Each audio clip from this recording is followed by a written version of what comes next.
Only been seeing you in the movies, huh? All right. So I ought to police this where it looks halfway decent, right?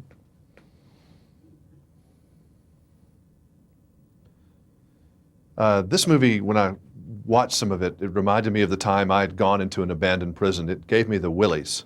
Did you get that kind of claustrophobic, kind of eerie feeling? Not in the actual working, but when we first got to the set for the rehearsal, we were given a tour, and we were taken through a section of the prison that has been condemned, and that was where the cell blocks were. Oh. You know, it affected me. It made me not want to go there for real life, for something I had done. They say, and I always thought it was a great idea to take kids, to take kids to prisons and show them how terrible it is, and it might make them want to be good, even if it affects one person that way. But they say it didn't work. Doesn't? They said it didn't work.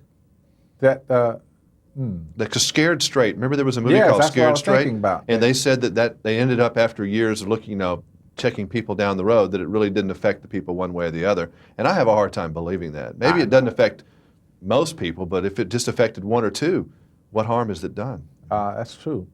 But that's amazing, though, because I think that, it may just have to do with your own personal makeup as to whether or not you are scared off of a lifestyle, as it were. Boy, it gets into deep stuff. It is deep stuff, because you start thinking about prison life, and you see that after this movie has to be a very close depiction of what goes on in there, that the people really aren't worth anything when they leave. After they've been incarcerated for years and years, they don't know anything. So why should we ever let anyone out of prison after we've kept them there? The way we have prisons now, we shouldn't.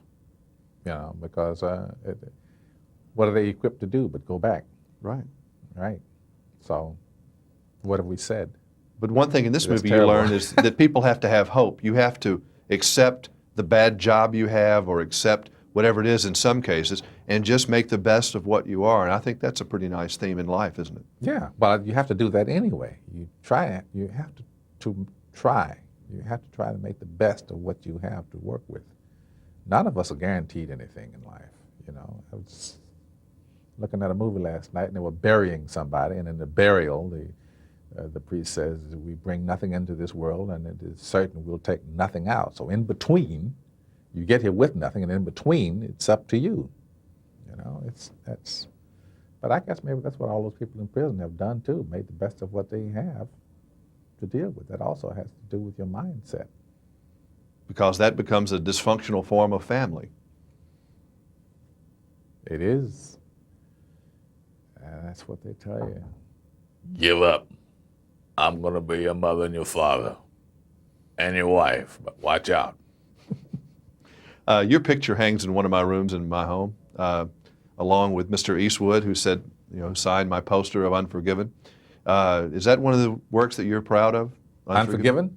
Yes, absolutely. I'm a guy who grew up as a kid, my Roy Rogers straw hat on, and my Gene Autry gun, and my broom handle for my horse. Like all kids, we're all cowboys, and all my life I was cowboy. And that was my first real shot at actually doing it, and doing it with the mister. That's right, you got to do it with the man. Yeah, so, yeah. But you are proud of that, right? Oh, very, very. I saw you the night. Proud and pleased. Lean on Me was on somewhere, and I watched that, and that was fun. That's an amazing success story, if you ask me, because it was a little movie, but it certainly seemed to have a tremendous effect on some people. Kids liked it so much, and that's a lesson that I don't think we're all quite getting. Kids like the idea of this man's grip on their lives. People want leadership. They want somebody strong. They don't want some weak sister. Right. We all want somebody to follow, I think, deep down. Well, yes, but we want someone, these kids look at this guy. You know what he said he was? He said he's dealing with a lot of children from dysfunctional families, and he's got to be a father, so he cannot be the bad guy. It's great. Nice seeing you again. Always good to see you. Thank Great you. work. Thank you. All right.